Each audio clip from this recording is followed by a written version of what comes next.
잃어버린 아들을 찾아준 여인. 옛날 어느 마을에 풍노인이라 불리는 사람이 있었는데 이 풍노인에게는 아들이 하나 있었습니다. 이름이 상녀라고 했으며 부자가 한결같이 수제였지요. 풍노인은 예순이 가까웠으나 부정한 재물을 탐내지 않았기 때문에 가정이 항상 가난했습니다. 게다가 2년 동안 그의 아내와 며느리가 차례로 죽었기 때문에 물을 깃거나 쌀 방아를 찢거나 여러 가지 가정 살림을 풍노인 혼자 도맡아 하였지요. 어느 날 아들 상녀가 혼자 앉아 있으려니까 동쪽 담장 위에서 이곳을 엿보는 여인이 있었습니다. 가까이 가자 웃음을 짓고 있었으므로 손짓으로 불러보였지요. 그런데 이곳으로 오려는 것도 아니고 그렇다고 달아나지도 않았습니다. 들어오라고 했더니 담장을 넘어 들어오는 것이었지요. 그리고 상녀가 있는 방으로 들어왔습니다. 이름을 묻자 저는 이웃에 사는 처녀로서 옥이라고 합니다. 하고 대답하는 것이었습니다. 상녀는 크게 기뻐하며 영원한 부부의 약속을 하고 싶다고 말하였고 여자도 기쁘게 승낙을 했습니다. 그리하여 밤마다 오가는 정이 어느덧 반년이나 계속되었지요. 어느 날 풍노인이 잠에서 깨어나니 아들의 방에서 웃고 속삭이는 소리가 들려왔습니다. 슬쩍 엿보았더니 젊은 여인이 있는 것이 아니겠어요? 풍노인은 화가 나서 아들 상녀를 불러 질책을 했습니다. 너는 어찌 이런 행동을 하는 것이야? 살림살이가 이처럼 공고한데 학문에는 힘쓰지 않고 부질없는 향락에만 취한단 말이냐? 상녀는 꿇어앉아 자기의 잘못을 사죄하고 울며 후회를 했습니다. 풍노인은 여자에게도 꾸중을 했습니다. 풍노인은 그만 화가 나서 방을 나가버렸지요. 여인은 눈물을 흘리며 말했습니다. 아버님한테 꾸중을 들으니 참으로 부끄럽기 한이 없습니다. 우리들의 인연도 이것으로 끝났습니다. 아버지가 계시는 이상 내 마음대로만 할 수가 없구려. 당신에게 만약 애정이 남아있다면 얼마 동안 참아주기를 바랄 뿐이요. 여인은 그래도 깨끗이 헤어지자고 하므로 상녀는 눈물까지 흘리며 간청을 했습니다. 우리들은 부모님의 권고도 없이 제멋대로 좋아했던 것이니 검은 머리 백발이 되도록 해로할 수는 없습니다. 마침 제가 아는 훌륭한 여인이 있습니다. 그 사람을 맞이하는 것이 도리어 좋을 듯 하옵니다. 상녀는 가난하여 결혼 비용이 없음을 한탄했습니다. 내일 저녁까지 기다려 주십시오. 제가 어떻게든 마련해 보겠습니다. 다음 날 그녀는 과연 다시 찾아와서 은 40냥을 꺼내어 상녀에게 주었습니다. 여기서 10리가량 가면 오촌이라는 마을이 있습니다. 그곳에 우씨 집에 금년 18살 되는 딸이 있습니다. 그런데 약혼 예금을 많이 요구해서 아직 데려가는 사람이 없습니다. 당신이 많은 약혼 예금을 보낸다고 하면 틀림없이 허락해 줄 것입니다. 그러더니 작별 인사를 하고 돌아가 버렸습니다. 상녀는 기회를 엿보아 아버지께 사실을 말씀드리고 우씨 집을 찾아가 보겠다고 했습니다. 이리하여 상녀는 하인을 고용하여 말을 끌게 하고 우씨 집을 찾아갔지요. 우씨는 상녀가 문벌이 뚜렷한 집안이며 또 풍채가 훌륭했기 때문에 마음속으로는 딸을 주고 싶은 생각이 간절했으나 약혼 예금을 두둑히 낼까 어떨까를 염려하는 눈치였습니다. 상녀가 그 눈치를 알아차리자 갖고 있던 돈을 모두 내주었지요. 그러자 우씨는 크게 기뻐하며 이웃 사람에게 부탁하여 중매를 서게 하고 결혼을 약속했습니다. 상녀는 우 씨의 방에 들어가서 늙은 아내에게 인사를 했습니다. 처녀는 어머니의 등 뒤에 몸을 도사리고 앉았는데 얼핏 보니 남루한 의복을 몸에 걸치고 있기는 했지만 사람을 이끄는 매력을 지니고 있었으므로 마음속으로 기뻐했습니다. 상여는 날짜를 정한 다음 집으로 돌아왔지요. 그리고 아버지에게 말했습니다. 우 씨 집에서는 우리가 넉넉하지 못하다는 것을 그다지 염려하지도 않았습니다. 약혼 예금에 대해서도 어려운 문제를 일으키지 않았지요. 상여는 거짓말로 둘러대었습니다. 약속한 날 우 씨는 과연 딸을 데리고 왔습니다. 그녀는 부지런히 일하고 온순하여 부부 금실 또한 좋았지요. 그로부터 2년 뒤 아들 하나를 낳았습니다. 아들 이름을 복동이라 지었지요. 그러던 어느 날 아내가 어린 아이를 업고 산소에 갔다 돌아오는 도중 그 지방의 유력자 송 씨를 만나게 되었습니다. 송 씨는 원래 어사를 지내다가 뇌물을 받은 죄가 탈로 나서 관직을 파면당하고 시골에 파묻혀 있었으나 그 위세가 대단했고 더욱이 수완이 악랄하기로 유명한 자였지요. 그런데 그날 송 씨가 산소에 갔다가 돌아오는 도중 그녀의 모습을 보고 예쁜 여자라고 점찍고는 마을 사람들에게 물어서 그가 상녀의 아내라는 것을 알아내었습니다. 그리고 혼자 생각을 하기를 풍 씨는 가난한 선비의 집안이므로 돈만 많이 주고 이야기를 잘하면 어떻게든 되리라는 희망을 걸었습니다. 상녀는 그 이야기를 듣자 벼랑간 욱하고 화가 치밀어 올랐습니다. 아버지는 노발대발하여 즉시 달려나갔지요. 이윽고 길에서 송신의 하인을 붙잡고 험악한 욕설을 퍼부었습니다. 하인은 슬금슬금 달아났지만 송씨에게 이 사실을 고해 바쳤으므로 송씨도 화가 나서 결국은 몇 명의 장정들을 풍노인의 집으로 보내어 풍씨 부자를 마구 구타하는 대소동이 일어나게 되었지요. 상녀의 아내는 사람 살리라고 악을 썼으나 여러 장정이 우르르 그녀를 떠매고 환성을 울리며 달아나 버리는 것이었습니다. 며칠 뒤 상녀는 지팡이에 의지하여 겨우 일어나게 되었으나 아버지는 격분한 나머지 식사도 못하고 피를 토하다가 끝내 세상을 떠나고 말았습니다. 상녀는 분노와 슬픔을 참지 못하여 어린 아이를 품에 안고 법정에 호소했습니다. 하지만 몇 차례나 호소해도 아무런 효과가 없었지요. 그때 아내가 끝까지 송씨의 요구를 거절하다가 끝내 죽었다는 소식을 듣자 상녀는 더욱 서러워했습니다. 아무리 생각해 보아도 원한을 풀 길이 없었습니다. 어떤 때는 길가에 잠복했다가 송씨를 암살해 버리려고도 생각했으나 항상 종자들을 많이 거느리고 있는 데다 뒤에 남을 어린 아이를 생각할 때 결심을 단행하기가 어려웠지요. 그러던 어느 날 장사 같은 체격의 한 사내가 상녀의 집에 문상을 하러 찾아오게 되었습니다. 처음 보는 사내였지요. 상녀는 방 안으로 청하여 어디서 온 누구시냐고 물으려 하자 손님이 벼랑간 이렇게 말하는 것이었습니다. 그대는 아버지가 죽임당한 원수, 아내를 빼앗긴 원한이 있을 텐데 복수를 잊어버리는 것인가? 상여는 그가 보통 사람이 아니라는 것을 깨닫고 무릎을 꿇어 간청하며 말했습니다. 솔직히 복수를 하고 싶지만 이 어린 것이 불쌍합니다. 이놈마저 죽으면 저희 집 대가 끊어질 것이 근심이 됩니다. 저의 아들을 맡아 길러주실 수는 없겠습니까? 손님이 대답하였지요.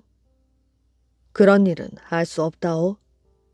그대가 하려는 일을 내가 하면 어떤가? 내가 대신 책임을 지겠소. 상여는 그 말을 듣자마자 이마를 땅에 조아리며 감사에 마지 않았습니다. 손님은 뒤도 돌아보지 않고 밖으로 나가버렸지요. 상여가 뒤따라 이름을 물었지만 가르쳐 주지 않고 사라져 버렸습니다. 상현은 후환이 닥쳐올 곳을 염려하여 즉시 아이를 품에 안고 행방을 감추어 버렸습니다. 바로 그날 밤 송신의 집에는 둘러싸인 담장을 넘어 침입해 들어간 괴한이 있었고 삼부자가 죽임을 당하고 한 명의 식모, 며느리도 덤으로 칼을 맞고 죽임을 당하였습니다. 송씨 집안에서 이 사실을 적어 법정에 호소하자 관리들이 몹시 당황했습니다. 즉시 포조를 상현의 집으로 출동시켰으나 상현은 이미 행방을 감춘 뒤였지요. 그래서 법정에서는 더욱 상현의 범행이라고 단정하게 되었습니다. 송신의 고용인들과 법정의 포졸들이 합세가 되어 두루 수색한 끝에 그날 밤 남산 밑까지 오자 어린아이 울음소리가 들렸습니다. 울음소리를 따라가 찾아보았더니 상여가 그곳에 잠복하고 있었지요. 관청으로 가기를 재촉하자 어린아이가 죽을 듯이 울어대므로 포졸들은 어린아이를 상여의 품에 빼앗아 땅 위에 던져버리고는 상여만을 압송해 갔습니다. 이윽고 재판관 앞으로 이끌려갔습니다. 어째서 사람을 죽였는가? 전혀 알지 못하는 사실입니다. 송씨가 밤중에 죽임을 당하였지만 저는 대낮에 집을 나왔지요. 더욱이 어린아이를 안고 있으면서 어떻게 남의 집에 들어가 사람을 죽일 수가 있겠습니까? 사람을 죽이지도 않았는데 왜 산속으로 도망쳐 들어갔단 말인가? 상현은 할 말을 잃고 말았습니다. 할 수 없이 감옥에 끌려 들어가게 되었지요. 그 뒤 상현은 수재의 합격증을 박탈당한 뒤 여러 차례 고문을 받았지만 아무리 해도 자백하지 않았습니다. 그러던 어느 날 재판관이 잠자고 있는데 무엇인가 날카로운 것이 침대에 부딪히는 소리가 들렸습니다. 재판관은 두려움에 벌벌 떨었지요. 불을 켜보니 번쩍이는 단도가 한 치 깊이나 되도록 침대 나무틀에 박혀 있었습니다. 손에 무기를 들고 집 안팎을 뒤졌으나 이렇다 할 단서는 찾지 못했습니다. 재판관은 공포에 사로잡혔지요. 한편 세도가 당당하던 송씨는 이미 죽었고 무서울 것이 없다고 생각하자 재판관은 상급 재판소에 의견서를 제출하여 상여를 위한 변명을 하였고 그를 석방해 주었습니다. 상여는 집에 돌아오기는 했지만 쌀독에는 한 톨의 쌀도 없었습니다. 다행히 이웃 사람들이 동정을 베풀어 음식을 가져왔지요. 상여는 끊임없이 눈물이 흘러내렸습니다. 이러한 나날이 반년이나 계속되어 이제는 체포될 염려도 없어졌으므로 재판관에게 간청하여 아내의 뼈만이라도 찾도록 판결을 내려달라고 했습니다. 이윽고 아내의 뼈를 찾아서 매장하고 돌아오자 슬픔은 한층 더하여 아내의 뒤를 따라 죽어버리고 싶은 심정으로 번민에 쌓여 있었습니다. 그때 문득 문을 두드리는 사람이 있었지요. 누군가가 문 밖에서 어린애를 달래는 소리가 들려왔습니다. 상현은 급히 일어나서 밖을 내다보았지요. 문을 열자 젊은 여인이 불쑥 말을 걸어왔습니다. 무고한 죄명을 이제야 벗어났다고요? 그동안 안녕하셨어요? 불을 켜보니 옥이었지요. 방실방실 웃는 어린아이를 허리 옆에 껴안고 있었습니다. 상현은 말할 것도 없이 오기를 얼싸안고 엉엉 소리를 내어 울었지요. 오기도 마음이 아팠습니다. 이윽고 그녀는 어린아이를 앞으로 내밀며 아버님을 잊었느냐? 하고 말하자 어린아이는 오기의 옷자락을 붙든 채로 상여를 뚫어지도록 바라보았습니다. 자세히 보니 그 아이는 다름 아닌 복동이었지요. 사실대로 말씀드리겠습니다. 제가 앞서 이웃에 사는 사람이라고 한 것은 거짓말이었어요. 사실 저는 여우입니다. 어느 날 밤 산길을 걷고 있으려니 골짜기에서 어린아이 우는 소리가 들리기에 가서 데려다가 길렀습니다. 큰 재난도 이제는 모두 치렀다고 들었기에 데리고 와서 당신과 함께 살도록 해주려고 생각을 했습니다. 아이는 오기에게 안겨서 마치 친어머니의 품에 있는 것 같았고 좀처럼 상여를 아버지라 믿지 않는 것 같았지요. 밤이 새기도 전에 오기는 바쁘게 일어났습니다. 이제 그만 돌아가야겠습니다. 상여는 옷도 입지 못한 채 일어나 흐느껴 울었지요. 오기가 웃으며 말했습니다. 당신을 속여본 것뿐입니다. 이제부터 한 가정을 일으켜 세우려는데 아침 일찍 일어나고 밤이면 늦도록 일을 해야지요. 그리고 부지런히 일하며 남자보다 더 힘든 노동을 해냈습니다. 당신은 집에 푹 파묻혀서 공부나 열심히 하십시오. 살림에 신경을 쓰지 않아도 좋습니다. 마을 사람들은 아내 훌륭한 살림살이에 감탄하며 연장을 빌려주며 도움을 아끼지 않았습니다. 이리하여 몇 해가 지나자 가훈은 번창해지고 살림은 점점 풍부해졌습니다. 그 뒤 상현은 드디어 급제를 하였는데 당시 나이 36살이었습니다. 이리하여 살림은 더욱 풍부해지고 주택은 높이 솟았고 가훈은 번창을 했습니다. 아내 오기는 아름답고 정숙했으며 상냥하기 그지없었는데 일하는 솜씨가 보통의 주부보다 더 뛰어났지요. 그리고 나이는 38살이었으나 이제 겨우 갓 20 넘은 사람 같기만 했다고 합니다. 천하 제일 미인 아내와 책을 바꾼 책사랑 선비. 옛날에 책을 좋아하는 사람들은 보고 싶은 책이 있으면 돈을 아끼지 않고 책을 사들였지요. 한 선비는 결혼한 지 얼마 안 되어 부인의 혼수품까지 팔아 책을 샀다고 합니다. 또한 명나라의 또 다른 선비 호응리는 닥치는 대로 책을 사 모았는데 돈이 모자라자 부인의 귀걸이를 팔아서 책값을 내었다고 하지요. 명나라에 주대소라는 선비가 있었습니다.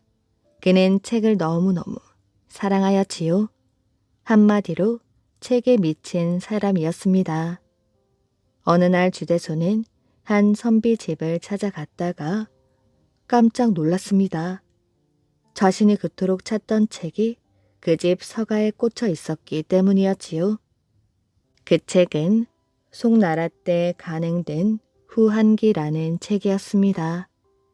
주대소는 흥분한 목소리로 말했지요. 저 책을 나에게 파시오.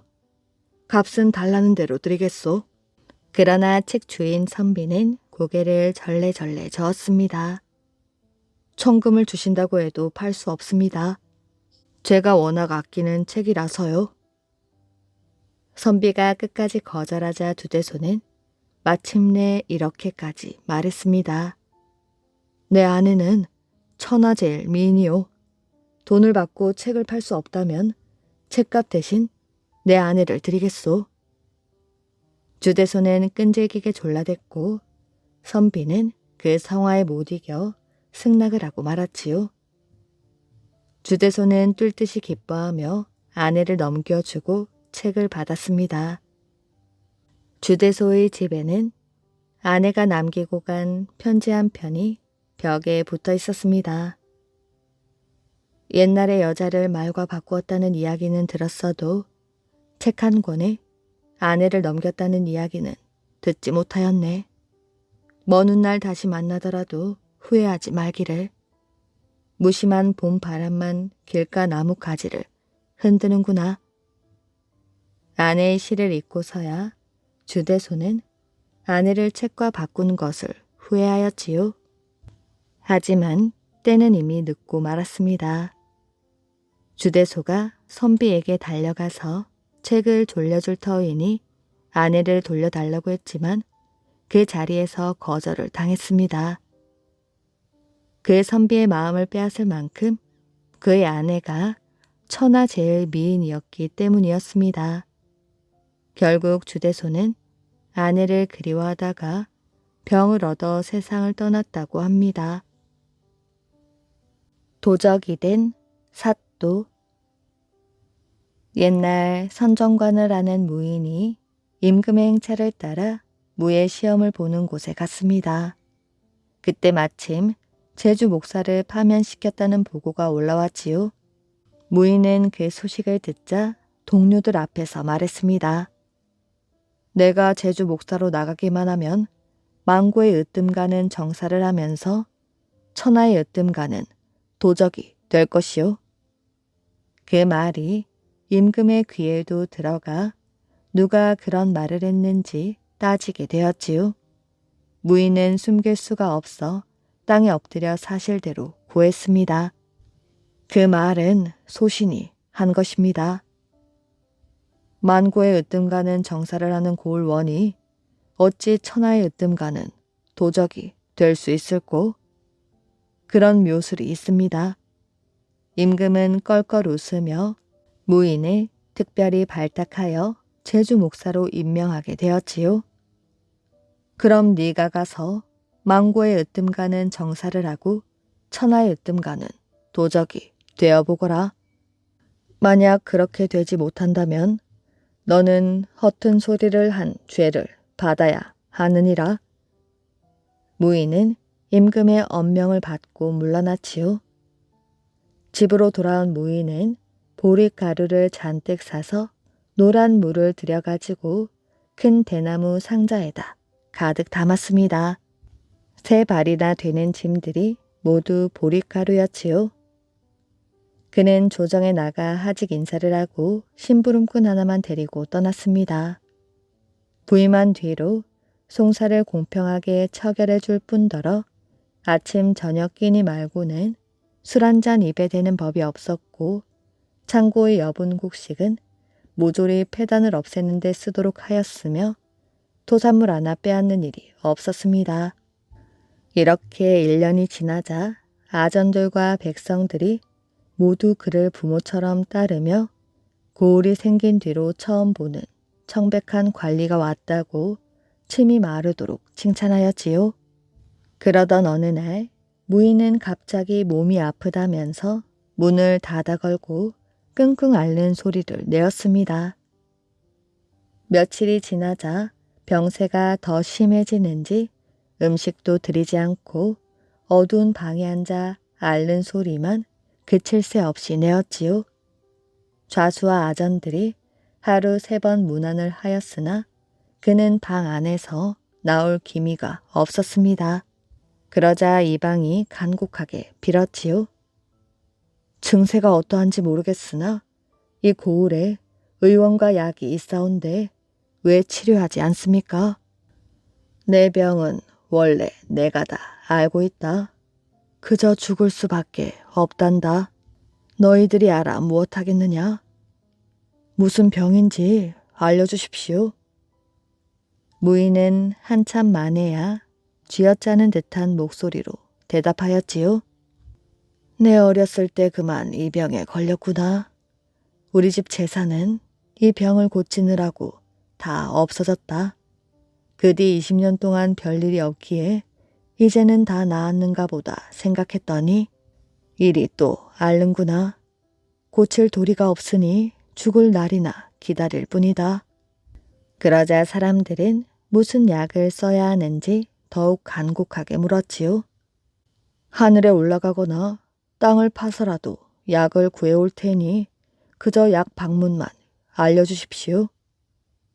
이 병은 피부에 생기는 전염병이라 우황을 써야만 낫는다는구나. 우황 몇십 근을 가지고 떡을 만들어 온 몸을 감싸 붙이되 날마다 새 약을 3~4번씩 갈아야 한단다. 이렇게 너댓새만 하면 병은 틀림없이 낫는다. 내 집이 원래는 넉넉하였건만 그 때문에 빈 주걱을 쥐고 나앉게 되었다. 그러니 이제는 어디에서 우황을 구해 붙인단 말인가? 그러자 사람들이 입을 모아 말하였지요. 우황이야, 본 고을 물산이니 쉬이 구할 수 있습니다. 이방이 그 길로 온 고을에 명을 전하였지요. 사또님의 병환이 이러하니 치료할 약 방문이 있으면 우리가 마땅히 힘을 다해 약을 구해야 할 것이다. 하물며 우왕은 우리 고을에서 나는 물건이어서 그리 귀하지도 않은 것이니 고을 백성들은 누구를 물론하고 많건 적건 있는 대로 바치거라. 백성들은 앞다투어 우왕을 바쳤지요. 그리하여 하루 동안 몇백 근이 될지 모를 우왕이 들어오게 되었습니다. 무인의 심부름꾼은 그것을 받아 짐 바리에 보리떡을 꺼내어 대나무 상자에 우왕을 바꾸어 채워 넣었지요. 그러고는 날마다 그 떡을 그릇에 담아내다가 땅에다 파묻으며 말했습니다. 여기에 가까이 오면 얼굴이 도끼에 쏘여 상하게 됩니다. 이렇게 대엿새를 하며 병세가 점점 나아지는 신용을 하다가 마침내는 자리를 털고 일어나 이를 보았지요. 그 뒤에도 무인은 여전히 청렴한 정사를 했습니다. 임기가 다 되어 돌아가게 되자 제주 백성들은 비를 세워 사모의 정을 표하였지요. 무인은 서울로 온 뒤 우왕을 팔아 수천 금의 재산을 얻게 되었습니다. 제주도의 소 가운데 10충8구는 우왕이 든 소이므로 우왕 값이 매우 저렴하였지요. 무인은 이것을 알고 미리 노란 물을 들인 보리떡을 마련해 가지고 가서 꾀를 썼던 것입니다. 관속들은 감히 가까이는 가지 못하고 멀리서 누런 것을 땅에 파묻는 것을 보고는 우왕인 줄로 깜빡 속았지요. 무인은 이렇게 하여 부자가 되었다고 합니다. 아들의 포로가 된 아버지. 백제의 견훤은 왕건과의 싸움에서 이겼음에도 불구하고 위기를 맞고 있었습니다. 때는 고려의 왕건이 왕위에 오른 지 18년이 되는 해였고 견훤의 나이는 70이 다 되어 있었지요. 이때부터 견훤의 군사들은 곳곳에서 패하기 시작했습니다. 뿐만 아니라 전쟁에 나간 장수들이 고려에 항복하여 고려의 장수가 되었지요. 어느 날 견훤은 아들을 불러놓고 말했습니다. 아들들아, 내가 후백제를 세운 지 어느덧 무수히 많은 해가 흘렀다. 그동안 왕건을 물리친 적도 있었지. 그런데 지금은 우리 군사가 고려의 군사보다 배가 많은데도 불구하고 날이 갈수록 고려군에게 패배를 거듭하고 있구나. 아무래도 하늘이 후백제를 버리고 고려를 구하는 듯 싶구나. 이제 더 늦기 전에 북쪽에 귀순하여 목숨을 아끼고 지위를 보존함이 어떠하겠느냐. 그런데 이때 아들 신검이 나섰지요. 아니되옵니다. 끝까지 고려와 싸워야 하옵니다. 하는 수 없이 견훤은 슬그머니 말머리를 돌렸지요. 너희들의 생각을 알았으니 나중에 다시 이야기하자꾸나. 걱정은 그것 말고도 또 있었습니다. 내 나이가 벌써 70이 넘었는데 누구에게 왕위를 물려준단 말인가? 순리대로라면 첫째 신검에게 왕위가 돌아가야 하겠지만 사실 견훤은 둘째 부인에게서 낳은 아들 금강을 마음에 두고 있었습니다. 금강은 남달리 지혜로웠기 때문이었지요. 그런데다 신검에게는 싸움만 가르쳤지만 금강에게는 글공부를 함께 가르쳤던 것입니다. 금강이 왕위를 물려받는다면 얼마나 좋을까? 하지만 그랬다가는 신검이 가만히 있을 리가 없지. 그런데 신검은 아버지 견훤의 속마음을 훤하게 읽고 있었습니다. 신검은 즉시 자신의 신복 능환을 불러 의논하였지요. 대왕께서 금강을 마음에 두고 있는 것 같소. 좋은 계책이 없겠소. 왕자님을 놓아두고 금강이 왕위에 오르는 것은 순리에 맞지 않습니다. 왕위는 마땅히 신검 왕자께서 물려받아야 하옵니다. 제게 계책이 있사오니 염려하지 마십시오. 능화는 재빨리 신검이 보내는 것처럼 꾸며서 신검의 동생 양검과 용검에게 밀서를 보내었지요. 지금 상감께서 우리의 어머니에게 낳은 자식이 아닌 둘째 어머니에게서 낳은 금강에게 왕위를 물려주려 하신다. 하지만 왕위는 마땅히 우리 형제들에게서 나와야 하니 내가 무슨 일을 해도 그대로 따라주기를 바란다. 그리고 이듬해 3월 어느 날 새벽이었지요. 깊은 잠에 빠져있던 견훤은 소란스런 소리가 들려 잠에서 깨었습니다. 한 신하가 말하였지요. 임금께서 나이가 많아 나란 일에 밟지 못한 듯하여 맏아들이신 신검 왕자께서 오늘 아침 왕위를 이으셨습니다. 밖에서 들려오는 군사들의 함성은 신검 왕자의 왕위 계승을 축하하는 만세 소리이옵니다. 견훤은 깜짝 놀라 벌떡 일어섰지요. 무엇이? 무슨 말을 하는 것이야? 거두지 못할까? 그러나 소용없는 일이었지요. 신검의 부하장수 신덕이 이미 자신의 군사로 궁궐을 점령하고 있었습니다. 아무도 견훤의 말은 듣지 않았지요. 아들 신검은 부하들 앞에서 크게 소리쳤습니다. 대왕은 한때 다른 사람보다 뛰어나 우리나라의 우뚝서 백제를 일으키셨노라. 그리하여 백성들을 편안케 하였으니 이보다 좋은 일이 없으리라. 그러나 대왕은 그 높던 지혜와 총기가 흐려져 어린 아들 금강만을 사랑하고 간신 무리들만 쫓아 나라를 위태롭게 하였다. 나 신검은 대왕을 대신하여 이 나라를 세우겠노라. 이내 군사들의 환호성이 울려 퍼졌고 잠시 후 견훤 앞으로 우람한 장수들이 들이닥쳤지요. 금산사로 가셔야 하겠습니다. 결국 견훤은 금산사에 감금당하고 말았습니다. 신검은 견훤이 금산사로 떠난 뒤 금강을 단칼에 베어 죽였지요. 이런 불행한 일이 있다니. 내가 후 백제를 세워 옛 백제의 뒤를 잇고자 했거늘 아들을 잘못 두어 그 뜻을 이루지 못하고 죽겠구나. 견훤은 아들 신검을 원망하며 금산사에서 하루하루를 보냈습니다.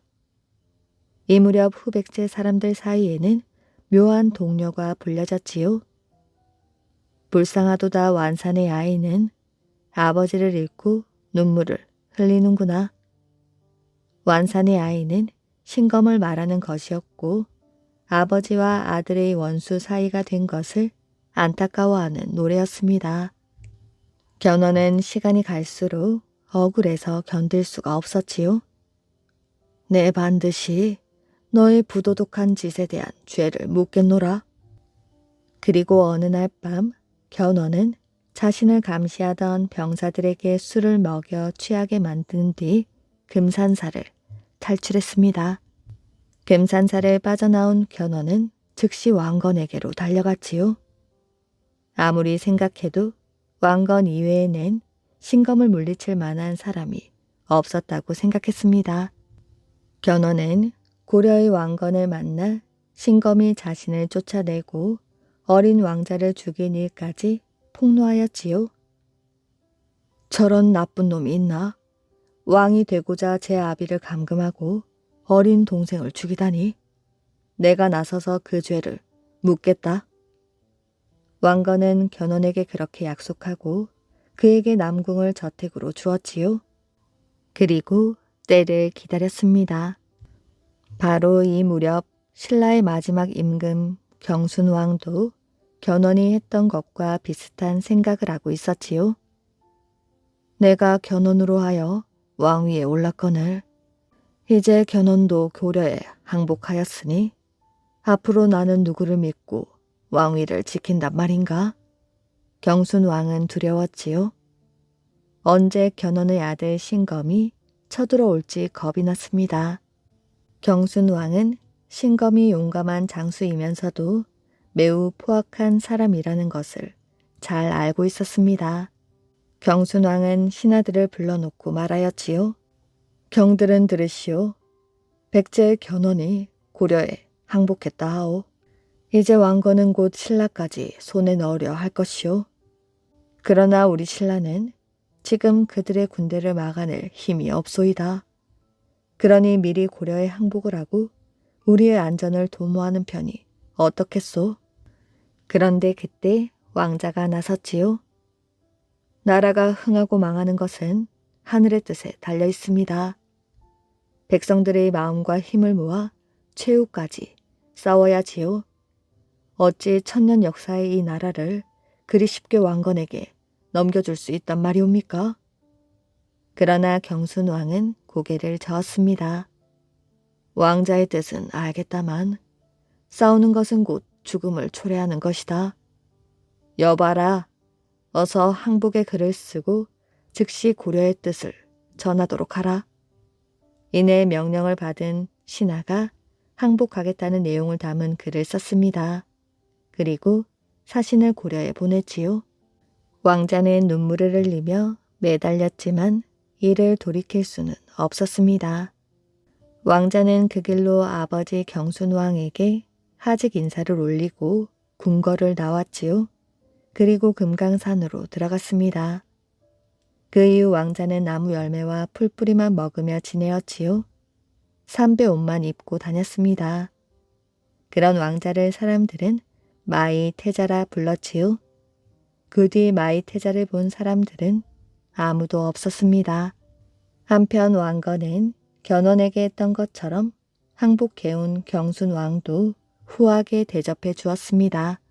서라벌이라는 이름을 경주로 바꾼 뒤 바로 그곳을 시급으로 주고 벼슬도 내렸지요.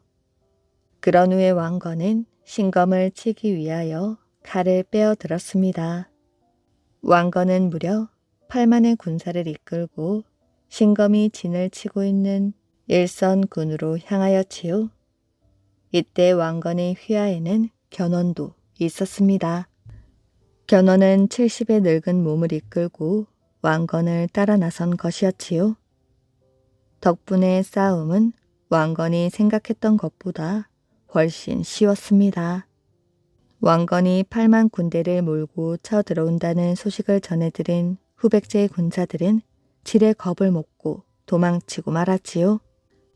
고려군에 견훤까지 끼어 있음을 안 장수들은 신검의 부도덕함을 욕하며 견훤에게 항복했습니다.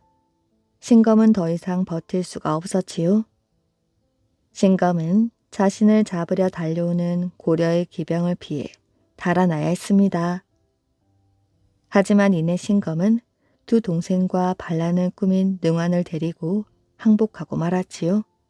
이때 비로소 셋으로 흩어졌던 나라는 다시 고려로 통일이 되었던 것입니다.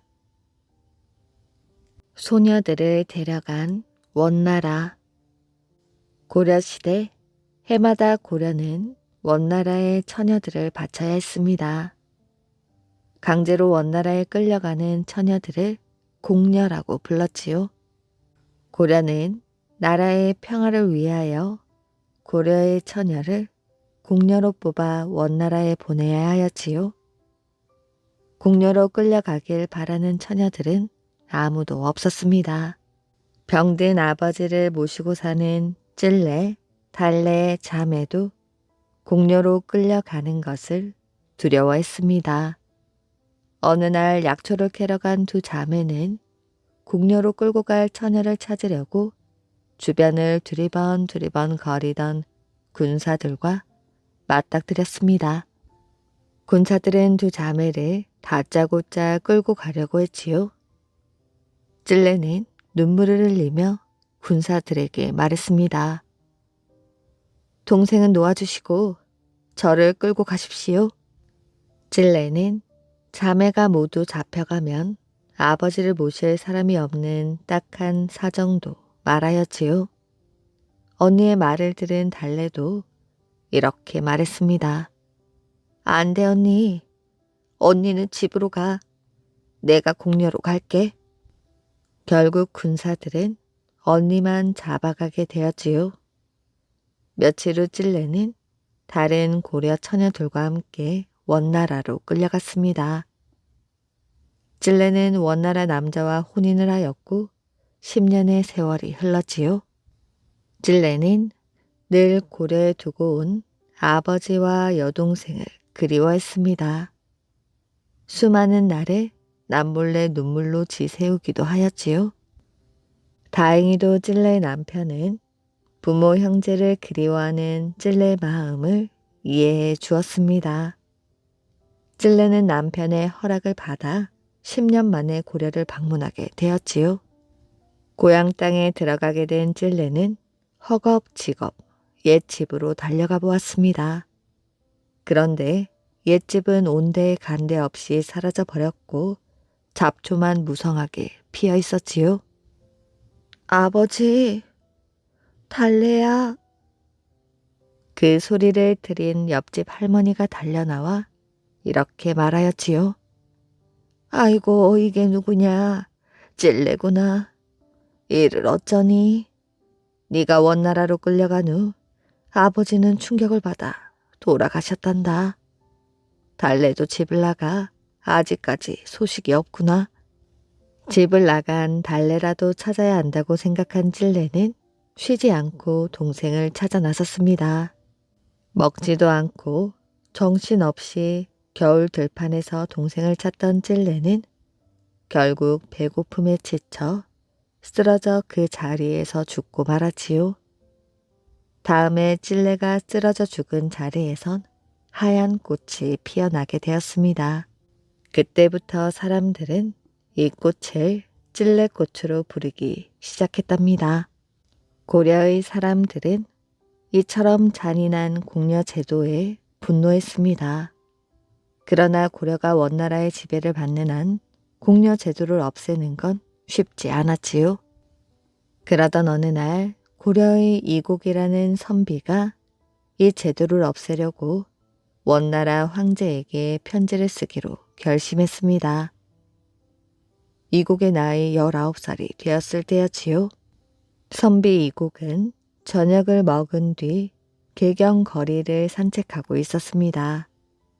이때의 고려는 몽골이 세운 나라인 원나라의 지배를 받고 있었습니다. 원나라는 고려 백성의 자존심을 무시하고 고려의 수많은 나란 일에 간섭하였지요. 시골에서 어린 시절을 보낼 때 이곡은 원나라의 지배를 받는 고려의 현실을 자세히 알지는 못했습니다. 하지만 개경에 올라와 많은 사람들이 원나라식으로 머리를 따 변발을 하고 원나라 옷을 입고 다니는 것을 보면서 조국의 안타까운 현실에 눈을 뜨게 되었지요. 그런데 바로 그때 여자들의 울음소리가 들렸습니다. 어머니, 살려주세요.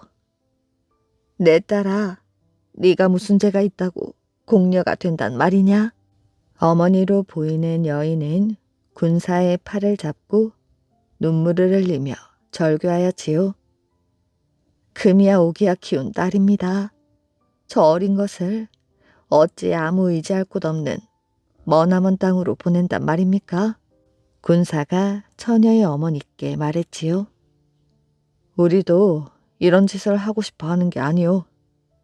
이번에 원나라에서 온 사신이 고려 처녀 50명을 못 채우면 우리 목숨도 무사하지 못할 거라고 위협하고 있습니다. 두 눈으로 공려 제도의 피해자를 본 이곡은 하늘을 올려다보며 한탄하였지요. 이곡은 공려 제도를 반드시 없애야 한다고 생각했습니다. 며칠 후 이곡은 함께 공부하는 친구와 공려 문제에 대해 이야기를 나누었지요.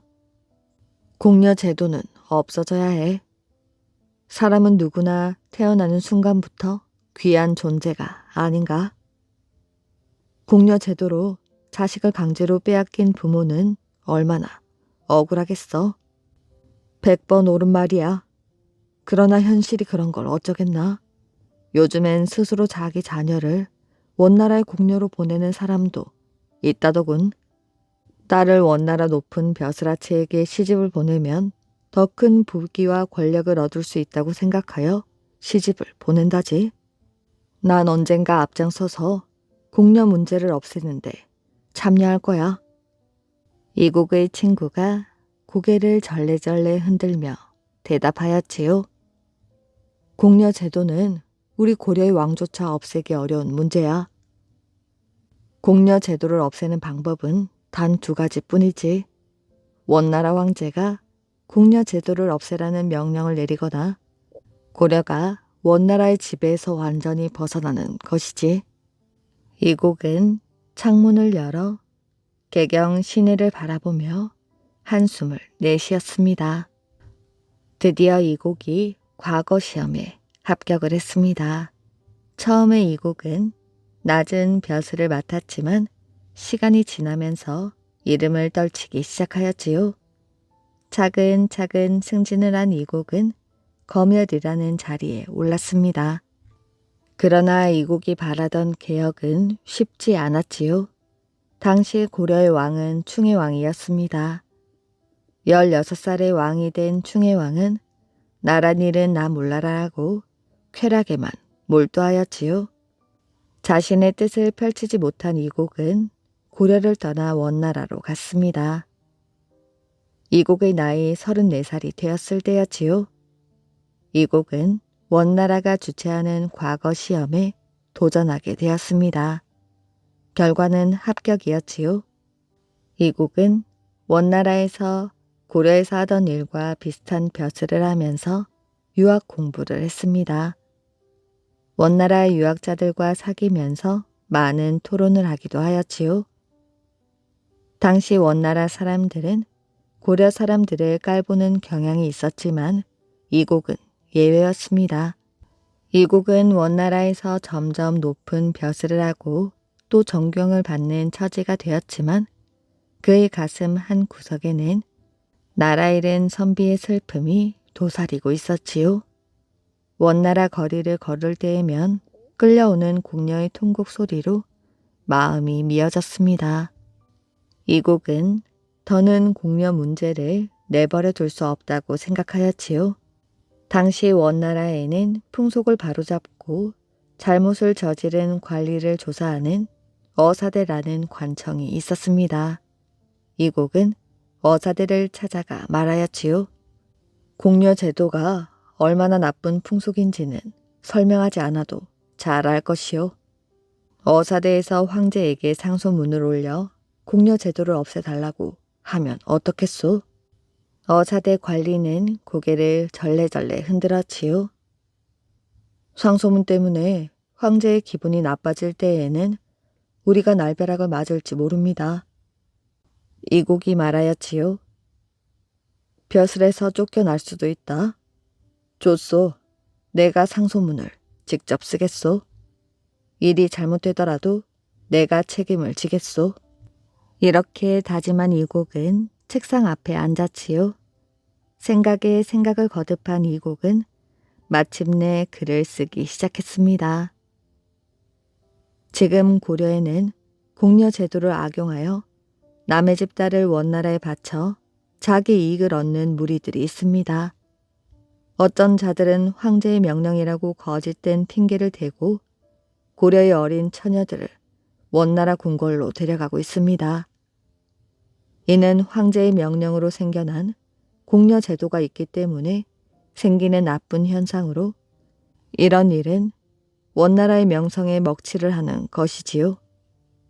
궁녀 제도 때문에 고려에서는 오랫동안 궁녀를 강제로 뽑느라고 나라가 들썩거리고 부모와 자식이 아픈 이별을 하고 있습니다. 밤낮으로 우는 소리가 그치지 않습니다. 어떤 부모는 딸을 가둬두기도 하고 이웃 마을에 숨겨두기도 합니다.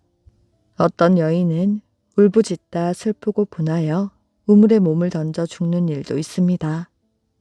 고려 사람들이 무슨 죄가 있어 이런 고통을 받아야 하는지요?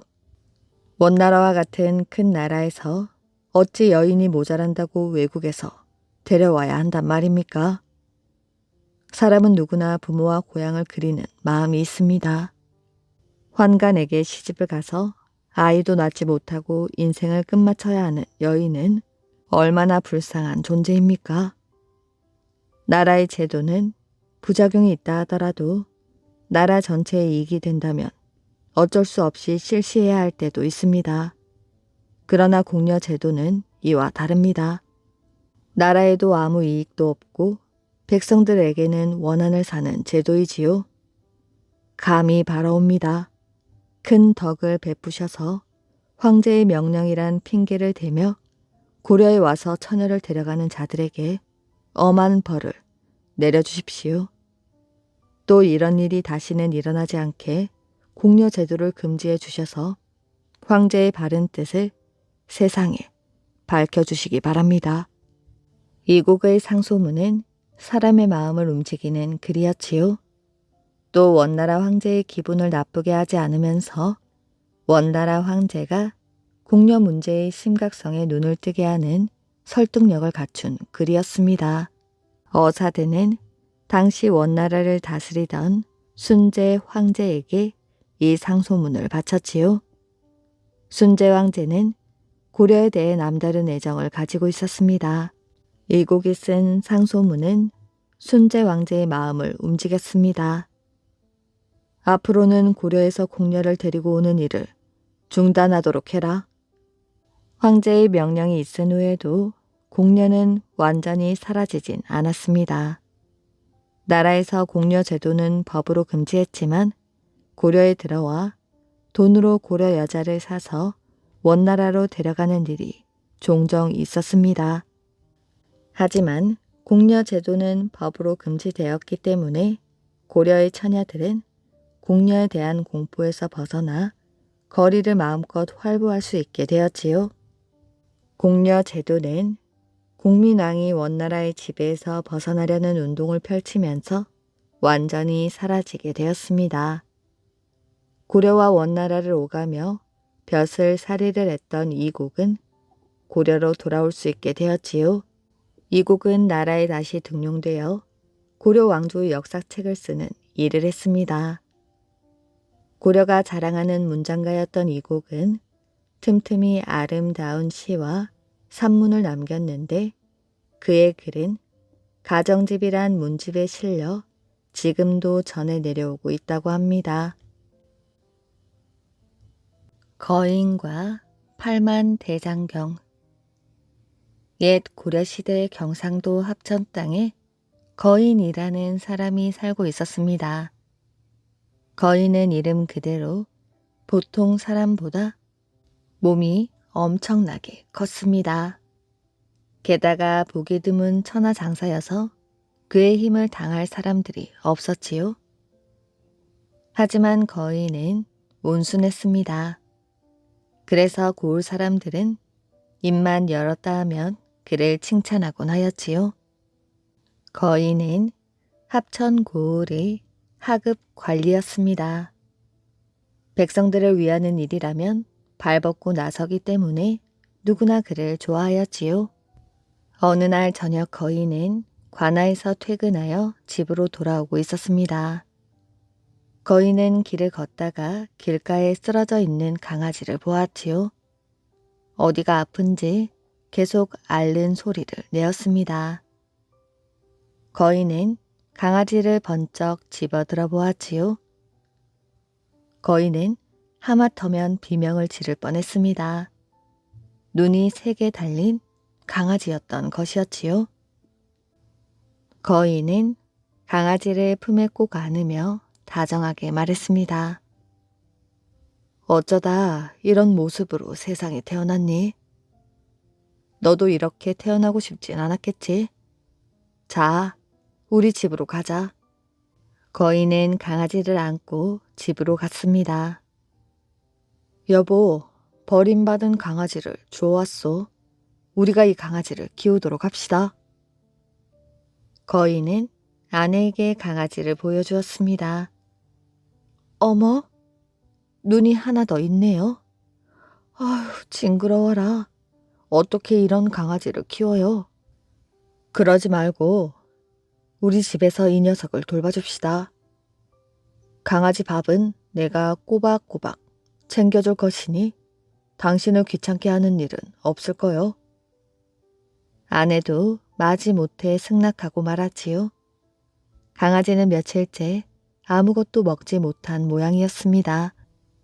밥을 주자 허겁지겁 먹더니 곧 기운을 차렸지요. 거인은 강아지를 내려다보며 활짝 웃었습니다. 새눈박이 강아지는 거인의 사랑을 받으며 쑥쑥 자랐지요. 어느새 어른 개가 되어 마치 사자처럼 보였습니다.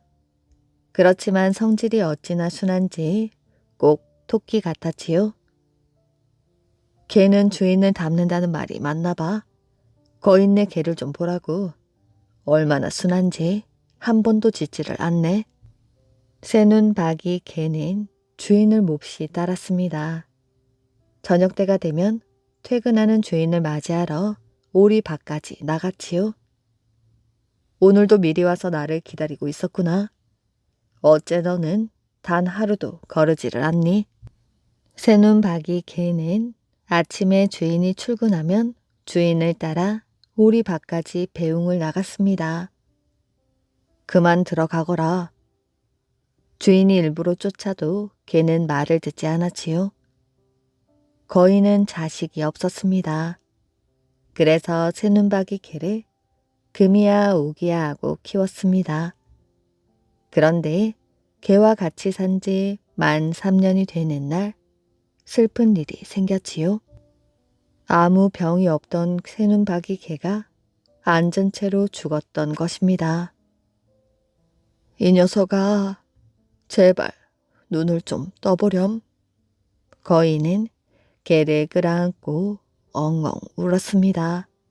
다음 날도 그 다음 날도 울음을 그치지 않았지요. 사흘째 되던 날 거인은 개의 죽음을 슬퍼하며 장례를 치러 주었습니다. 사람처럼 관에 넣어 양지 바른 곳에 묻어 주었지요. 거인은 개를 떠나보내고 상심이 큰 나머지 병을 앓았습니다. 날이 갈수록 병은 깊어졌고 3년이 지난 가을 어느 날 역시 세상을 떠나고 말았지요. 거인은 저승 입구에 닿았습니다. 그런데 누군가 불쑥 그의 앞으로 나서며 그에게 절을 하였지요. 주인님, 어서 오십시오. 기다리고 있었습니다. 거인이 상대를 쳐다보니 빨간 옷을 입고 왕관을 썼는데 눈이 세 개였지요. 누구시죠? 거인이 어리둥절해하자 상대는 눈물을 글썽이며 말했습니다. 저는 저승문을 지키는 삼목왕입니다. 하늘나라에서 죄를 지어 개로 태어나 인간 세상에서 3년 동안 귀양살이를 하였지요. 그런데 운 좋게도 마음씨 착한 주인님을 만나 호강하며 지낼 수 있었습니다. 덕분에 무사히 하늘나라로 돌아와 이전 관직에 복귀할 수 있었지요. 주인님, 정말 고맙습니다. 거인은 크게 놀라며 삼목왕을 쳐다보았지요. 주인님, 이제 저승에 오셨으니 곧 염라대왕을 만나시게 됩니다. 제가 알려드리는 대로 염라대왕의 질문에 답하신다면 이승으로 다시 돌아갈 수 있을 것입니다. 아내를 혼자 두고 와서 가슴이 아팠는데 저승에서 살아 돌아간다면 기쁘고 좋지요. 삼목왕이 전해주는 말을 새겨들은 그는 저승으로 들어가 염라대왕 앞에 섰습니다. 염라대왕이 말하였지요. 너는 인간 세상에서 어떤 좋은 일을 하고 왔느냐? 거인은 삼목왕이 일러준 대로 대답했습니다. 저는 지방고을의 하급 관리로 평생 근무해 좋은 일을 할 기회가 없었습니다. 사실 저는 부처님 말씀이 담긴 불경을 판에 새기고 싶었습니다. 하지만 그 일을 못하고 이렇게 저승으로 와서 원통할 따름이지요. 염라대왕은 이 말을 듣고 고개를 끄덕끄덕했습니다. 지금이라도 인간 세상으로 돌아가 그 일을 마치면 되지 않겠느냐? 염라대왕은 거인에게 부처님의 말씀이 적힌 불경 두루마리 상자를 주었습니다. 그리고 주위에 서 있는 신하들을 보았지요. 여봐라, 저 사람을 인간 세상으로 돌려보내라. 염라대왕의 명에 따라 거인은 불경 두루마리 상자를 들고 인간 세상으로 돌아왔습니다. 남편이 죽은 줄로만 알았던 아내는 깜짝 놀랐지요. 당신 살아났네요. 이게 어찌된 일이지요? 저승까지 갔다가 염라대왕이 불경을 판에 새기라 해서 이렇게 살아 돌아왔소. 거인의 손에는 염라대왕에게 받은 불경 두루마리 상자가 쥐어져 있었습니다. 그 뒤 거인 부부는 머리를 깎고 스님이 되었지요. 불경을 판에 새기려면 엄청난 돈이 필요해.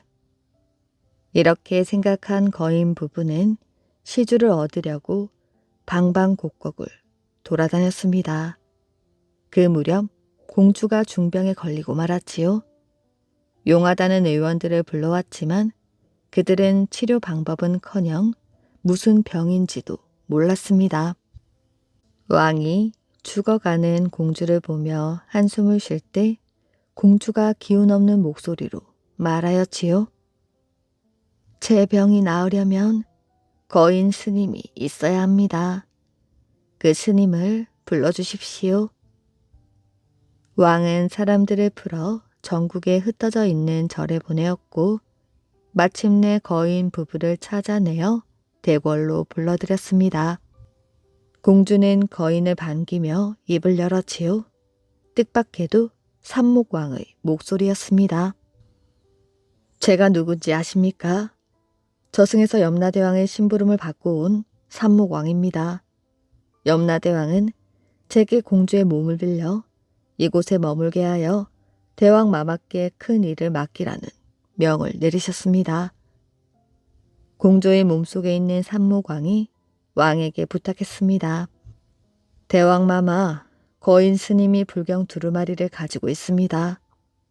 나라에서 이 내용을 목판에 새기는 일을 맡아주십시오. 그러면 공주의 병이 깨끗이 나을 뿐 아니라 외적을 물리치고 나라가 태평성대를 누리게 될 것입니다. 왕이 허락하자 삼목왕은 거인에게 작별 인사를 하고 공주의 몸에서 빠져나왔습니다. 그 순간 공주는 병이 씻은 듯이 나았지요. 그 뒤 왕은 목판을 마련하여 목공들을 한 자리에 불러 모았습니다. 그리고 그들에게 두루마리 불경을 목판에 새기는 작업을 시켰지요. 이 작업은 16년 동안 진행되었으며 8만 장의 목판에 불경을 새겼습니다. 이것이 바로 8만 대장경이랍니다. 을파소 이야기. 옛 고구려에 을파소라는 귀족이 살고 있었습니다. 그는 공부하는 것을 너무도 좋아해서 귀중한 책을 구할 수 있다면 천리길도 마다하지 않았지요. 을파소가 나라 곳곳을 여행하던 중이었습니다. 고갯길을 오르던 을파소는 스스로 목숨을 끊으려는 한 농부를 보았지요. 아니 이게 무슨 짓이오? 을파소는 황급히 농부를 끌어내리며 물었습니다. 농부는 을파소를 보더니 사연을 털어놓았지요. 저는 아랫마을에 사는 농사꾼입니다. 지난번 한나라가 쳐들어왔을 때 먹을 양식을 싸들고 전쟁에 나갔지요. 고구려 백성으로서 당연한 일입니다. 그리고 집에 돌아와 보니 아내와 어린 자식들은 일도 서툴고 힘에 부쳐 농사가 엉망이 되어 있더군요. 식구들이 전부 굶고 있는 꼴을 보다 못해 이웃 마을에 사는 귀족에게 곡식을 구웠습니다. 그런데 올해 흉년이 들어 집집마다 사람을 쓸 형편이 안 되었고 결국 저는 꾸온 곡식을 갚을 길이 없어 대신 자식을 그 집 노비로 보내야 하였지요. 오늘 아들을 그 집에 보내고 하도 기가 막혀 그만. 그깟 곡식 때문에 아이를 빼앗겼단 말이오. 을파소는 어처구니가 없었습니다.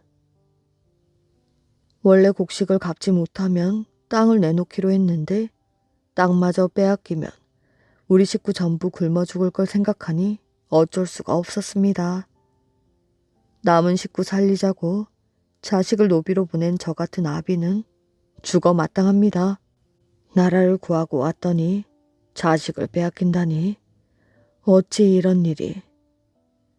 을파소도 기가 막힌 듯 한동안 말을 잇지 못했습니다.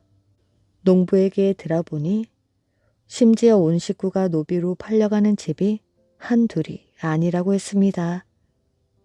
을파소는 잠시 생각에 잠겼다가 가지고 있던 곡식과 옷감을 전부 농부에게 내놓았지요. 얼마 되지 않지만 아이를 찾아올 수 있다면 보태시오. 이미 늦었습니다. 곡식값보다 노비 값이 훨씬 비싸기 때문에 돌려주지 않을 것입니다. 처음부터 그걸 노린 것이니까요. 을파소는 가슴이 아팠습니다. 내가 귀족이라는 사실이 한없이 부끄럽구나. 을파소는 그 길로 여행을 그만두었지요. 백성들의 슬픔도 헤아리지 못하는 공부 따위가 무슨 소용이냐는 생각이 들었기 때문입니다. 또한 벼슬 자리에도 흥미를 잃었습니다. 고구려의 제9대왕인 고국천왕은 신대왕의 둘째 아들로 이름은 남무였습니다. 신대왕은 고국천왕이 왕자였을 때 멀리 요동 벌판이 바라보이는 위남성 위로 그를 데리고 갔습니다. 남무야, 저기 보이는 요동벌에서 너희 고조 할아버지이신 동명성왕께서 나라를 세우셨을 때 우리 고구려는 조그만 부족에 지나지 않았단다. 하지만 그로부터 200년이 지난 지금 우리는 12개의 부족을 정복해 아주 강한 나라가 되었지. 왕자 남무는 아버지가 자랑스러웠습니다. 신대왕은 한나라가 엄청난 군사를 이끌고 쳐들어왔지만 그들을 물리쳐 고구려가 절대 호락호락한 국가가 아님을 세상에 알린 인물이었지요. 하지만 강한 것은 부러지기 쉬운 법이지. 수많은 부족들이 이름도 남기지 못하고 사라진 것만 봐도 그렇지 않느냐. 모두 강한 군사력만 믿고 있다. 망한 것이란다. 이 나라는 백성의 힘으로 지켜내야 한다는 걸 꼭 알아두거라. 너는 이 고구려를 어떤 나라로 만들 생각이냐? 귀족들의 횡포로부터 백성을 구하고 왕실의 권위를 높여 한나라에 버금가도록 하겠습니다. 신대왕은 고개를 끄덕끄덕했습니다. 한편으론 걱정스러운 생각도 들었지요. 신대왕은 귀족들과의 싸움이 얼마나 무서운지 몸소 겪어보았습니다. 신대왕은 형님이었던 왕이 너무 난폭했기 때문에 목숨을 구하기 위하여 숨어 지낸 적이 있습니다. 그러던 어느 날 신대왕은 귀족들의 손에 이끌려 국내성으로 돌아왔지요. 귀족들은 이미 형인 왕을 죽인 뒤 그를 찾아내 왕위에 올린 것입니다. 이렇게 왕이 된 신대왕은 귀족들에게 감히 대들 수가 없었지요. 귀족들은 모든 권력을 손에 쥐고 나라를 좌지우지했습니다. 신대왕에게는 5 왕자가 있었지요. 그중 둘째인 남무가 가장 용감하고 지혜롭고 인정이 많았습니다. 신대왕은 둘째 남무에게 왕위를 물려주기로 마음먹었지요. 한나라의 세력이 하루가 다르게 커지고 있었기 때문에 임금을 중심으로 백성들이 똘똘 뭉쳐야만 살아남을 수가 있었습니다. 그렇게 되기 위해서는 강한 왕이 필요하였지요. 남무는 신대왕의 뒤를 이어 고구려 제9대 왕에 올랐습니다. 신대왕의 기대대로 고국 천황은 왕위에 오른 뒤 한나라의 침임을 물리치는 한편 백성들을 못살게 굴던 귀족들과 맞붙어 이김으로써 그들의 기세를 한풀 꺾어 놓았습니다. 하지만 고국 천황은 오히려 고민에 빠지게 되었지요. 백성들의 삶은 여전히 고달팠고 귀족들은 잠시 숨을 죽이고 있을 뿐 호시탐탐 나라를 뒤흔들려고 했기 때문이었습니다. 여러 날을 생각한 고국 천황은 명령을 내렸지요. 썩은 벼슬 아치들을 바로잡기 위해서는 실력이 있는 사람을 가려서 제대로 뽑아야 한다. 그러니 백성들을 잘 다스릴 지혜로운 인재인데도 벼슬 자리에 오르지 못한 사람을 추천하도록 하라. 하지만 신하들은 왕의 명령을 달가워하지 않았습니다. 귀족들로서는 자신들의 특권을 빼앗길까 두려워했던 것이었지요. 함부로 우리의 뜻을 거스르지 않을 만한 사람으로 찾아보자. 귀족들은 의논 끝에 같은 귀족 가문이면서도 학식도 높고 사람들에게 존경을 받는 인물인 안유를 추천했습니다. 안유는 왕의 부름을 받고 국내성으로 향하였지요. 하지만 귀족들의 바람과는 달리 안유와 왕의 만남은 불행의 시작이 되었고 백성과 고구려에게는 희망의 시작이었습니다. 안유가 고국 천황을 찾아가 말했습니다. 저 대신 세상에서 가장 지혜로운 사람을 추천하겠습니다. 그는 진심으로 백성을 사랑하는 임금을 기다리고 있습니다. 그의 이름이 무엇이냐?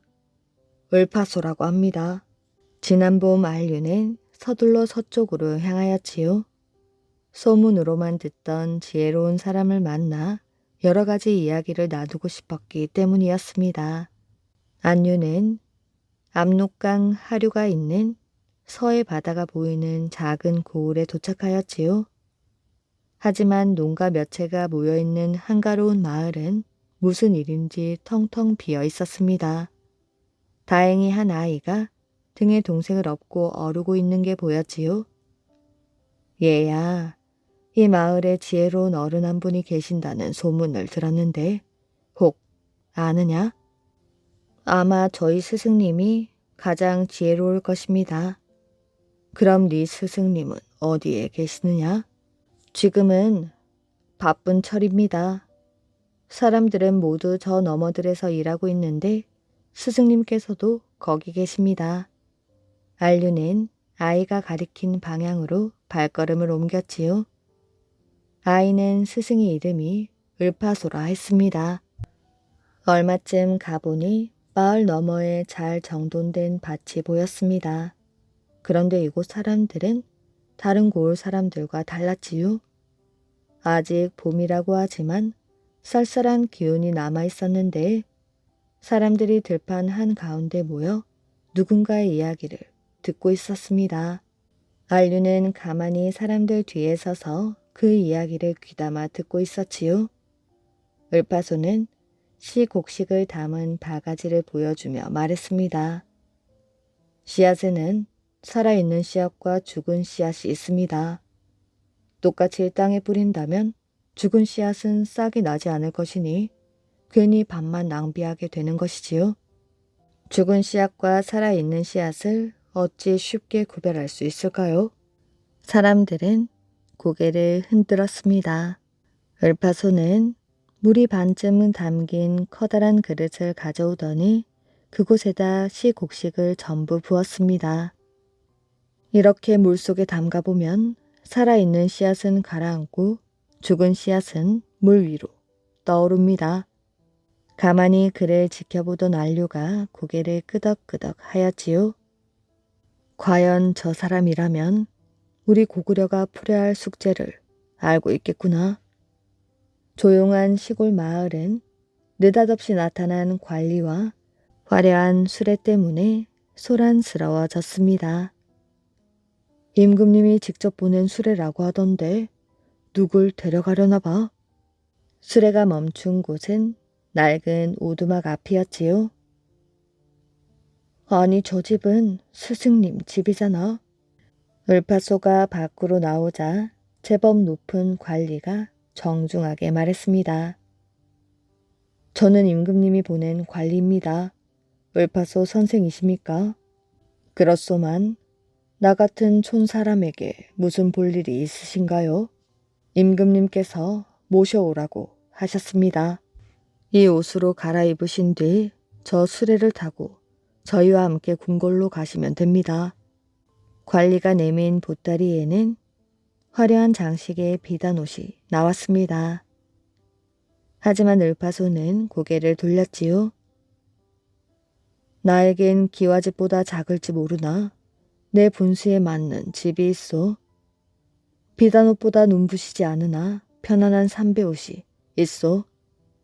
그것들은 내게 필요한 물건이 아니오. 다들 돌아가시오. 엘파소는 그렇게 말하고 안으로 들어가 버렸습니다. 한편 궁궐에 있던 고국천왕은 그 소식을 듣고 크게 놀랐습니다. 처음 안료의 추천을 받았을 때에는 조금 미심쩍었던 고국천왕의 마음이 설레이기 시작하였지요. 며칠 후 그 마을에는 또다시 사람들이 찾아왔습니다. 하지만 지난번과 다르게 요란하지 않고 공손하였지요. 다시 찾아온 관리는 매우 조심스레 말했습니다. 임금님께서 을파소 선생을 하찮은 재물 따위로 데려갈 수 있다고 생각했던 데 대해 사과를 드린다고 하셨습니다. 관리가 간곡하게 말하였지요. 임금님께서는 군사력이 몇 배는 더 강한 한나라도 꺾으신 분입니다. 또한 분수를 모르고 날뛰던 귀족들의 반란도 단칼에 잠재우신 분이시지요. 하지만 단 한 가지만은 이루지 못하셨습니다. 백성을 이해하고 백성을 위해 일할 사람을 만나지 못한 것이지요. 그런데 을파소 선생께선 귀족의 신분이면서도 백성과 함께 살아오신 분입니다. 선생보다 더 백성을 잘 알고 백성을 위해 일을 하실 분이 있다면 제게 말씀해 주십시오. 그렇다면 임금님께 그분을 청구하는 것으로 제 할 일을 대신하겠습니다. 하지만 다른 분이 없다면 저와 함께 궁궐로 가주십시오. 을파소의 얼굴에 미소가 머물렀지요. 이렇게 해서 을파소는 시골 농부에서 조정의 대신인 중의 대부에 오르게 되었습니다. 뿐만 아니라 우태라는 귀족 자기를 받았지요. 우태는 부족장에게나 주는 매우 높은 자기였습니다. 을파소가 국내성에 들어온 지 며칠이 지났지만 다른 대신들과는 이야기 한번 제대로 나누지 못했습니다. 모두들 을파소만 나타나면 슬슬 자리를 피했기 때문이었지요. 성 안의 대신들 모두 을파소를 좋아하지 않았습니다. 그러던 어느 날 을파소의 집에 궁궐에서 보낸 심부름꾼이 찾아오게 되었지요. 날이 내일 임금님께서 모든 대신들과 나란 일을 의논할 예정이니 미리 준비하고 궁궐로 들어오라 하십니다. 회의는 며칠 더 있다 열릴 줄 알았는데 갑작스레 날짜가 바뀐 것입니다. 갑작스레 시간이 당겨졌기 때문에 밤새도록 준비해야 하였지요. 을파소는 부지런히 먹을 갈아 나무에 글을 썼습니다. 당시에는 종이가 없어 나무에다 써서 일렬로 묶어 사용했었는데 이것을 목간이라 불렀지요.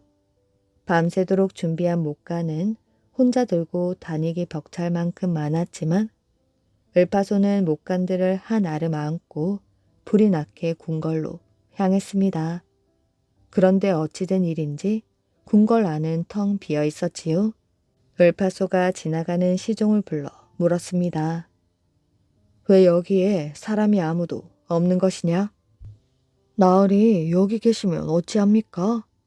임금님께서 모든 대신들을 데리고 사냥대회를 연다고 들판으로 나가셨습니다. 을파소는 그제야 짐작하였지요. 속았구나. 어쩐지 너무 갑작스럽다 했구나. 물론 이런 일은 처음이 아니었지요. 며칠 뒤 을파소는 혼자 고국 천황을 찾았습니다. 전하, 저는 중해대불한 직책을 감당하기 어렵습니다. 보따리를 싸서 옛집으로 돌아가 다시 농사를 지으며 살겠습니다. 왕은 그 말에 깜짝 놀랐지요. 다른 귀족들에게 어떤 대접을 받고 있는지 잘 알고 있었습니다. 왕은 자신을 도와 고구려를 새로운 나라로 만들 절대적인 힘을 을파소에게 주어야 하였지요. 내 마음과 자네 마음이 이젠 하나일세. 자네 뜻대로 해보게나. 을파소는 어리둥절하였지요. 내 말뜻을 못 알아듣다니 천하의 지혜로운 사람이란 소문도 다 거짓이었구먼. 왕은 을파소에게 다가가 그의 어깨를 감싸 안으며 말했습니다. 어서 일어나시오. 위대한 고구려의 국상이여. 국상은 왕으로부터 엄청난 권력을 받는 자리였습니다. 아무리 힘센 귀족도 그 앞에 무릎 꿇어야 하고 아무리 대단한 왕족일지라 할지라도 그 명령에 따라야 하는 자리입니다. 고구려의 국상은 작은 왕이나 다름없었지요. 그 소식에 궁궐안은 발칵 뒤집혔습니다. 귀족들은 우르르 국내성으로 몰려갔지요. 명령을 거두어 주시옵소서. 을파소가 국상이라니요. 그가 무슨 공을 세웠다고 그런 자리에 올리시는 것입니까? 하지만 고국천왕은 단호했습니다. 더 이상 말하지 말라. 지위가 높든 낮든 만에 하나 국상에게 복종하지 않는 자는 내가 친히 죽음으로 다스릴 것이다. 을파소가 국상에 오른 지 몇 달 뒤 사람들은 나랏일이 전과 다르게 공평하게 처리되고 있다는 사실을 깨달았습니다. 관리들은 누구나 열심히 일하면 상을 받을 수 있다는 사실을 알았지요. 그리고 무엇보다도 귀족들은 함부로 백성들을 못살게 굴지 못했습니다. 백성들은 무척 기뻐하였지요. 백성들뿐만 아니라 을파소를 미워하던 귀족들도 하나둘씩 마음을 열기 시작했습니다. 그들은 진심으로 을파소를 인정하게 되었지요. 고국천왕은 너무 기쁜 나머지 을파소를 천거한 안류를 불렀습니다. 고국천왕은 즉석에서 안류를 대사자라는 높은 벼슬에 앉혔습니다. 을파소가 국상의 자리에 오른 뒤 고구려는 매우 평온했습니다. 그런데 어느 여름날 느닷없이 서리가 내렸지요. 나라에 흉년이 들면 늘 창고를 열어 곡식을 나눠주는 정통이 있었습니다. 그러나 그것으로는 백성들의 배고픔을 막기 어려웠지요.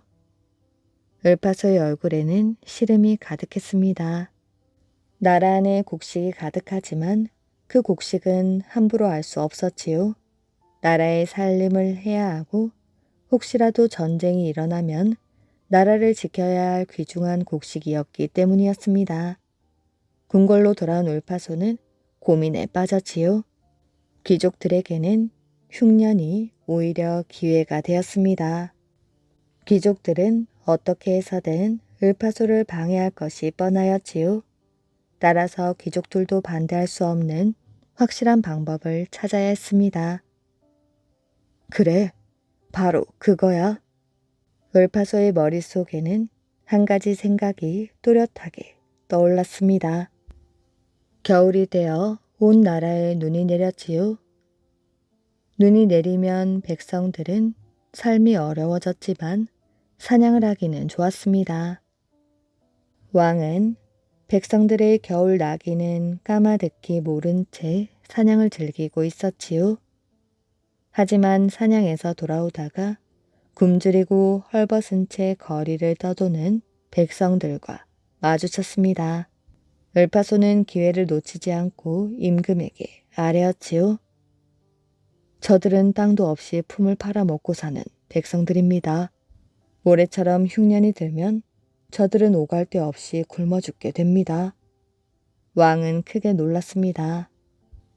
간혹 힘이 좋은 남자들이나 젊은 여자들은 귀족들에게 노비로 팔려가기도 하지요. 고국 천왕이 길게 한숨을 내쉬며 말했습니다. 왕은 사냥에 돌아온 즉시 온 나라에 명령을 내렸지요. 돌볼 사람이 없거나 가난하여 스스로 생활할 수 없는 사람들을 찾아내 그들에게 먹을 것과 입을 것을 보내도록 했습니다. 백성들이 그토록 힘들어할 때 나는 사냥놀이나 하고 있었다니. 왕은 스스로를 자책했습니다. 그러자 신하들 몇몇이 눈살을 찌푸렸지요. 백성들이 굶주린다고 해서 나라에 있는 곡식을 다 퍼줄 수는 없습니다. 왕은 더욱 슬픈 표정으로 말하였지요. 그러니 더욱 괴롭구나. 그때 신하들 앞에서 조용히 지켜보던 국성 울파소가 마침내 입을 열었습니다. 나라의 곡식을 함부로 퍼줄 수는 없지만 그냥 주는 것이 아니라 빌려주는 것이라면 어떻겠습니까? 귀족들은 깜짝 놀랐지요. 백성들에게 곡식을 빌려주고 높은 이자로 제비를 보던 그들로서는 뒤통수를 얻어맞은 기분이었습니다. 안 됩니다. 만일 빌려주었다가 갚지 못하거나 도망이라도 쳐버리면 나라의 곳간이 텅 비게 될 것이고 외적이라도 쳐들어오면 어찌 되겠습니까? 을파소의 말에 당황한 귀족들은 모두 입을 모아 반대하였지요. 그러나 을파소는 조금도 흔들리지 않았습니다. 그는 기다렸다는 듯이 미리 준비해온 목관을 펼쳤지요. 그러고는 그것이 나라에 어떤 이득을 주는지 조목조목 설명했습니다.